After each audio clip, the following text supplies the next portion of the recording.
You already know what today is. I ain't even gotta say it, but it's Update Monday! What's going on with y'all, big dog? And it is an amazing Update Monday. It has actually been 9 weeks and 1 month of kicking rheumatoid arthritis' ass. I know I said this before, but I'm gonna let you know again. It's really important to let your loved ones know how much you mean to them. It is because of you we are in this position. Your energy, your thoughts, your prayers, the knowledge that is passed back to me. It would be extremely selfish not to pass that back to you.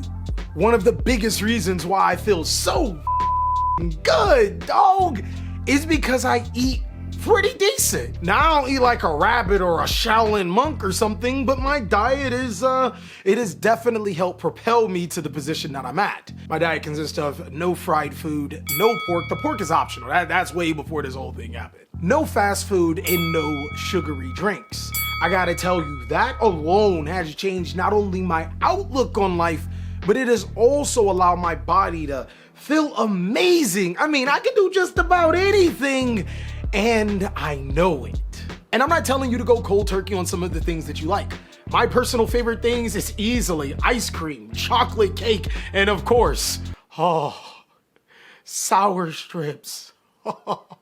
There is no way I am quitting any of those, but I will take them in moderation. I genuinely hope that that information has helped you, and of course, if you want more nutrition tips, I'll be the first one to tell you on next Update Monday. Just let me know. Some more information that you need to know is what are the top 5 decks this format. That's some pretty good information if you want to eat when it comes tournament season, which is now. So don't worry, big dog. In this video, I'm going to be giving you the top 5 decks for this format, decks that you'll most likely encounter along the way, but I'll also be giving you profiles just in case you want to play them or you want detailed information on how to beat them. So without further ado, let's go ahead and jump on in so we can start talking about these top 5 meta decks.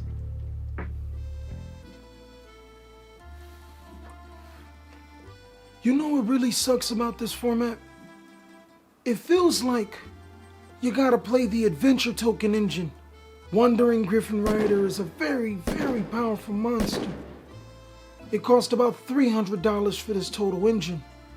Then there's the Destiny Hero Phoenix Enforcer engine in case you get hand wrapped. This is almost a $200 engine. I put a hit out on these 2 cards, and me and my boys ran some numbers. And we came back with a strategy that is not only good for the little man like you, always looking out for the little man. This is a top tier strategy. Floowandereeze is not only a top tier strategy, I would go so far to say that it's the best strategy in Yu-Gi-Oh! Now, do you really want to tell a mafia man, a dude that can have you dead, that can have your whole family dead, that can have your Yu-Gi-Oh! Cards just like SpongeBob SquarePants at the bottom of the sea? Then you be sure to cross me in the comment section and say that Floowandereeze is not the best deck. Capiche? But what makes Floowandereeze such an amazing strategy is not only does it not care about Wandering Griffin Rider and Destiny Hero Phoenix Enforcer, it actually does a pretty good job playing around it. Cards like Book of Moon and Floowandereeze Advent of the Adventure help you play around these cards by flipping those monsters face down or banishing the cards on the field so you don't lose total value from them being negated. Ironically, these cards also allow you to play through hand traps, so there you have it. The deck is really good. Also, since you don't need your extra deck, cards like Artifact Scythe completely do not affect you. Floowandereeze is a strategy that can tribute summon and tribute summon under Nibiru. You really better watch out unless you want to sleep with the fishies against this deck playing through Nibiru, son. Now, one thing I like doing is weeding out the competition and helping the little men. So here's an updated version of the TheCaliEffect's Floowandereeze deck profile. But don't worry, if you want the explanations, you can go ahead and click on the annotation. I'm not gonna hurt ya, come on. You're like family here. But this is definitely one of those situations where the enemy of my enemy is my friend. And I'm trying to help you out as a friend by telling you that Floowandereeze is not only a cheap strategy, but is easily a top 5 meta deck this format. Now, I wouldn't be the person to ever go against what Calidon has to say. If he says something is true, then it's true. I mean, this man got more fireworks than the 4th of July, so do you really want to test him? Anyways, another top contending strategy is the evolution of Sword Soul. I know I may have said some things in my meta tier list that may have upsetted Sword Soul players, but if you guys want to come to a middle ground, I think that this deck is so much better right now. Tenyi Synchro gives you the best of both worlds. It allows you to not only play the adventure token engine using Wandering Griffin Rider, you can still pop off with some of those important Sword Soul cards. The logic behind this is to never have to commit a normal summon monsters effect. This allows you to plop in the Wandering Griffin Rider adventure token engine, giving you a free disruption, almost ensuring that your Hockley Fiber's play goes off. This particular route not only eventually gets you into an Auroradon, but also allows you to summon your Sword Soul plays. It is genuinely a beautiful mix between Sword Soul, Tenyi, and how the format has evolved. And the best thing about this deck is that there are so many different combos with so many different avenues. There's even a variant of this deck called Based, which is a 60 card version. Maybe it plays Tenyi's, maybe it doesn't, but it always goes back to that Hockley Fiber Synchro Summon deck. In this particular build, you can play more hand traps in Destiny Hero Phoenix Enforcer, but sometimes you sacrifice actually having a reliable engine to come back on. Regardless, whichever version that you pick, whether it's Tenyi Sword Soul or the base version or anything in between, this is a very powerful deck inside of this format, as not only can it play cards like Artifact, Scythe, and Lancia inside of the main board Search through Dagda, it can also be able to make some monstrous boards that your opponent just simply can't break.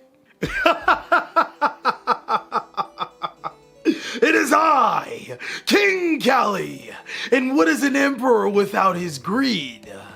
Speaking of such, my deck also makes it in contention too.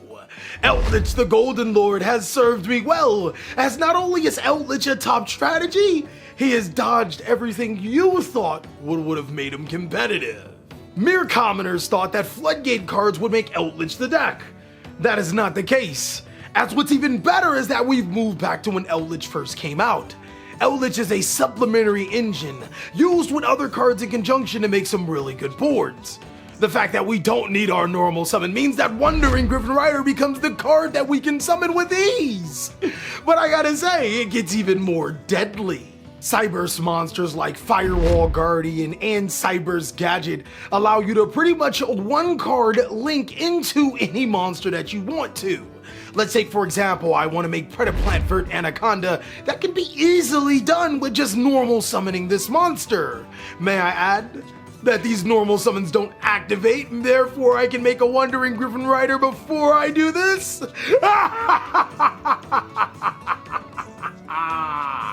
Link Disciple and Link Devotee give me an ample enough monsters to be able to make whatever I want to. And the restriction that I can't summon Link 3 or higher's? Ha! I was going to fusion summon with them anyways. In this particular build of Eldlich, we play an extremely consistent 60 card pile. We can do everything that even some of the most top combo decks want to do. And then at the end of the day, we still play Eldlich. Not only can the Golden Lord still summon himself over and over again, but our trap cards like Wakero and Conquistador can be sent to the graveyard for Magician's Souls. This is free advantage. Regardless, whatever Calidon says, Eldlich cyberse is the best deck in Yu-Gi-Oh!, as this will crush any of the opposition. You watch what you say to me, King Kelly, or you'll be sleeping with the fishies too. You fool! Pride bow downs to no one. I have to say, if the time ever comes, bring it.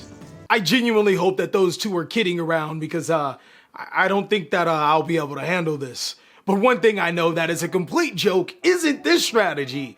Even though prank kids are the strategy that I have to say is easily a top 5 meta deck. The Prank Kid strategy is built on being able to fusion summon into monsters like Prank Kid's Battle Butler, which is a double Raigeki. This deck can also still play that adventure token engine, as you don't need any of your monsters to be normal summoned and activate their effects. Also, when hand trapped, it can of course make Predaplant Vert Anaconda into Destiny Hero Phoenix Enforcer. So yeah, unfortunately that seems to be the format right now, but hopefully things change. Regardless of the changes, this deck is extremely formidable, being able to cram a ton of hand traps inside of the main board. Against any situation, you can pretty much have 3 and 4 hand traps to stop your opponent's most deadly plays. This deck is just simply built for this format, and one thing I genuinely have to highlight is that if you're ever in a time situation, well, this deck can of course manipulate life points through Prank Kid Salampsies, inflicting damage to the opponent every time it's used for a link or fusion summon into a Prank Kid's monster or Prank Kid's dropsies, which gives you life points. So that's just another layer of the deck that allows you to play in late stages of the game. And in case you wanted to see it, here is the list of the Prank Kid strategy that I decided to whip up. It's actually a little bit different than what you would normally see for Prank Kids, but it 100% gets the job done. Being able to take advantage of everything that I said earlier in this video is something that you may want to expect from a Prank Kids player when you go to an event. And before I get into this last strategy, I gotta say, if you feel that your deck is a top deck and I didn't mention it, go ahead and let me know down below in the comment section and why. There are so many strategies that are super competitive in Yu-Gi-Oh right now. These are just the 5 that I think you would see the most. The last strategy is going to be Dragon Link, and this strategy just does not seem to die. Like seriously, this strategy was good before COVID. After COVID, when is it gonna stop? Dragon Link just keeps on and keeps on evolving with the time.